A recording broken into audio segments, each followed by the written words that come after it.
we wanted to open with Carson Wentz trade, obviously going to Indianapolis for a second round pick and a it's a third and a conditional second that could turn into a first if that will likely become a first. Right. So with that in mind, I think the first place to start is that the Patriots easily could have made this trade. Right. If they wanted Carson Wentz, they had the draft capital. They had the financial means to do it against the salary cap.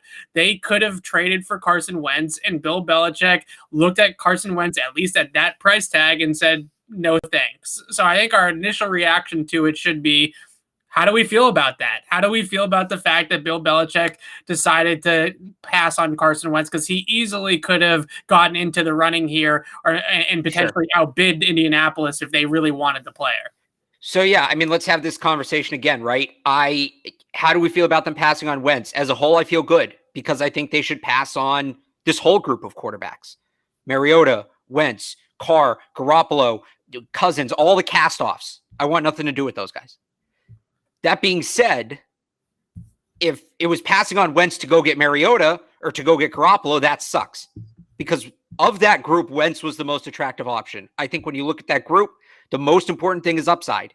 In Wentz, and I don't think you'll disagree with me, or many people will disagree with me, of all those quarterbacks, Wentz has the highest upside. And frankly, I don't think it's that close. You'd hate to think the reason they didn't get involved is because they don't have that true third-round pick this year because of the videotaping scandal last year. I'd like to think there's ways they could have made it happen around that, but you never know. So again, overall, I'm happy because I don't want them going out and getting some cast-off. I don't think that's the answer to what ails them at quarterback. But if they were going to get a cast-off, which it sounds like is the plan, Wentz was the guy. You know, if they pass on all of them, I'll look back at this and be like, that's great. That was awesome. They didn't get involved in any of this. But again, Wentz would have been, I think it was a really good deal. I do. I think it was a really good deal for the Colts. They didn't give up a ton. Or I'll let you, I guess. Why don't you give your thoughts overall on the Patriots, and then I'll talk about more of the trade itself.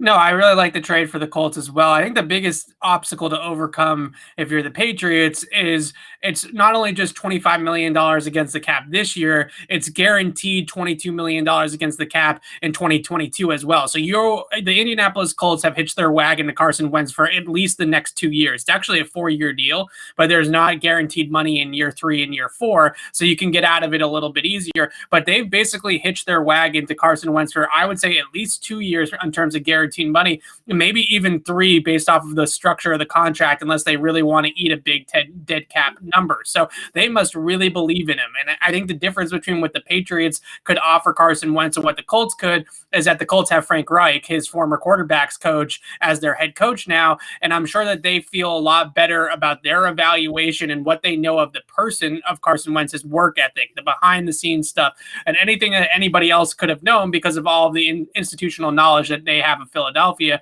from Frank Reich. So Frank Reich obviously still believes in Carson Wentz a little bit because he got offered this trade to Philadelphia, and he also is paying the contract for the next couple of seasons.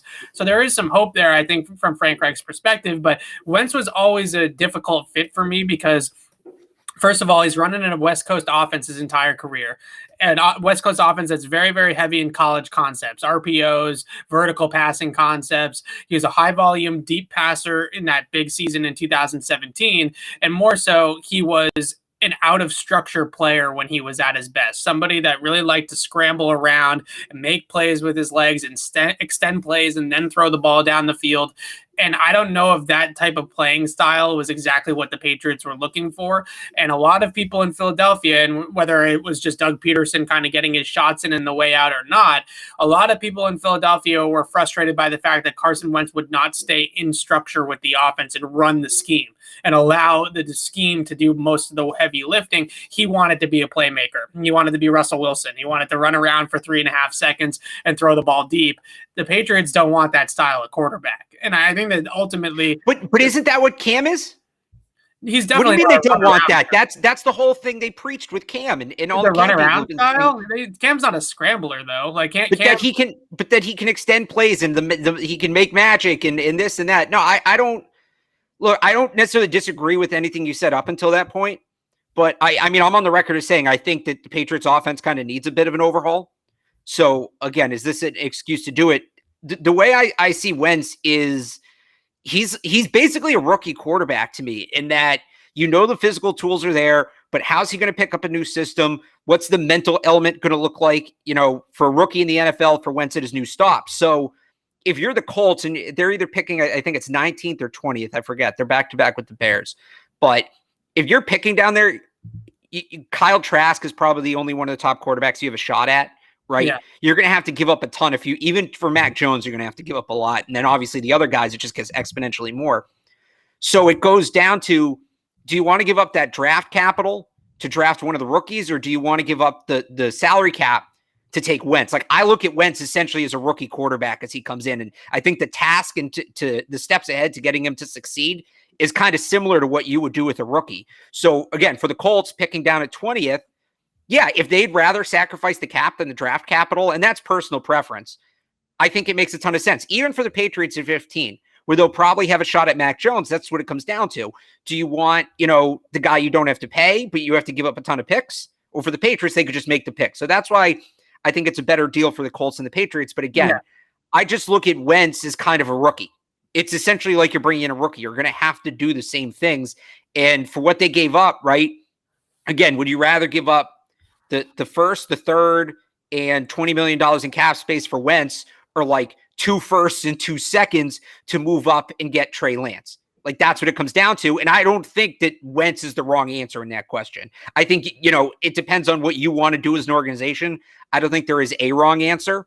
There's pros and cons to each, but, I think this made a ton of sense. And I think a similar move again with Wentz, because of the upside, might have made sense for the Patriots. I would stay away from all of them. Again, I would stay away from all of them.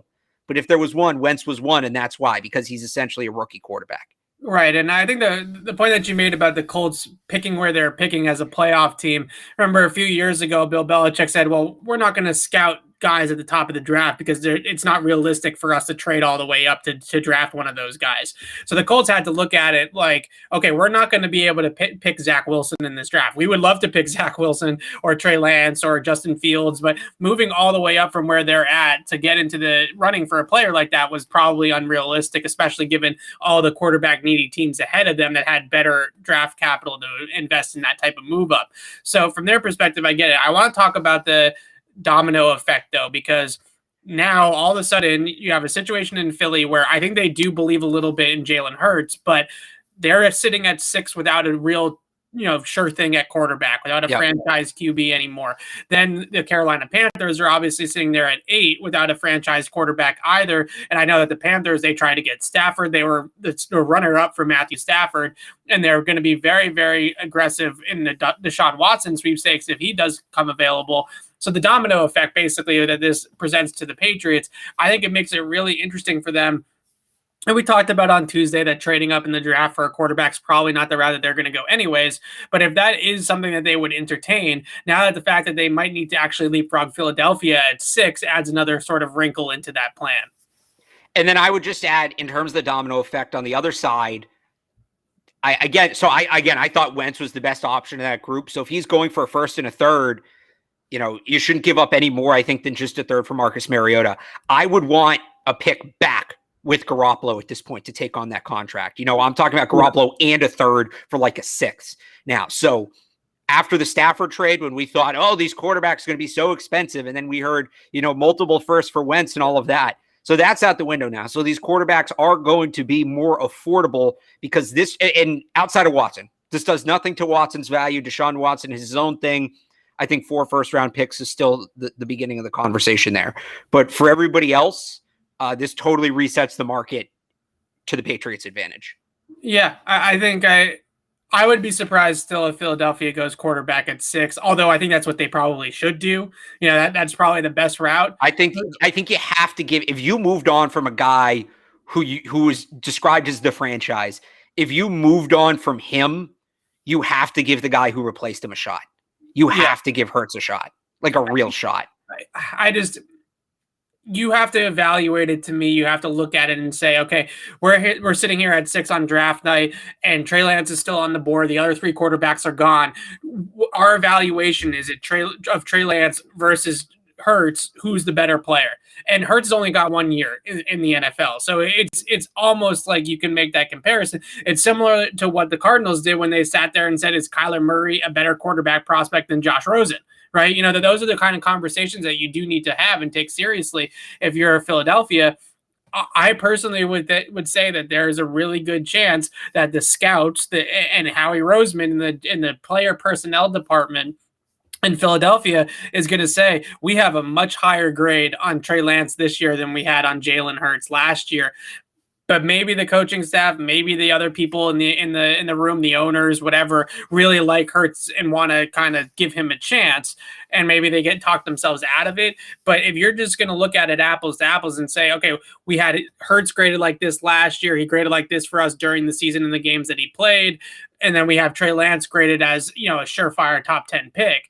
I don't know how you pass on that player in the draft this year just because you have a guy that you kind of like that you drafted in the second round last year. But at the same time, you look ahead and you have a strong quarterback class next year. You can use that pick. You can either trade down and pick up another pick next year. You can use that pick on an asset, a wide receiver, Jamar Chase, Devonta Smith. That you're going to pick as high as 6 next year? Well, that's the thing. Either that's the you're not picking as high, but here's the thing. Either you're not picking as high as 6 because Jalen Hurts played well, or you got your answer, Jalen Hurts sucked, and you're back in the top 10. Yeah. So it's like, if you're willing to kind of have a 1-year experiment, and then again, if you use that 6th pick on a wide receiver, that still helps the quarterback you get next year. Right. And it's a good quarterback class next year. We've got Sam Howell. We've got Spencer Rattler. We've got Phil Jurkovec. I mean, the ACC is loaded. Like, I wouldn't mind punting to next year. The fear that you worry about is that Jalen Hurts is good enough to get you where the Patriots are right now. And you end up picking 15th. But then I guess again, so maybe you don't use that 6th pick on a wide receiver, but if you trade that pick down, if you trade out of that spot for another team who wants a quarterback, right? Then you have 2 first-round picks next year, and then maybe your 2 first-round picks are like 15 and 18, but 15 and 18 gets in the top 10. 15 and 18, I think, gets in the top 5. So there's ways to safeguard that. Teams like Atlanta and Philadelphia are great examples of, you hope as an organization you're never going to pick that high again. Not never, but you're not going to pick that high again anytime soon. And you have one chance. I would say Miami's in a similar boat as well, is that they've picked really high in the last 2 drafts, and they're hoping that they're building upwards, and they obviously weren't picking that high with their own pick. They're picking that high with Houston's pick. Right. And at some point you do have to realize, okay, you know, we might never pick number 3. It could be 20 years before we're number 3 again. And that's a good thing. Right. But you may only have a chance at that blue chip, you know, stud franchise, whatever word you want to use, quarterback. You might only have one chance at it, because the next year you might not be in that position again.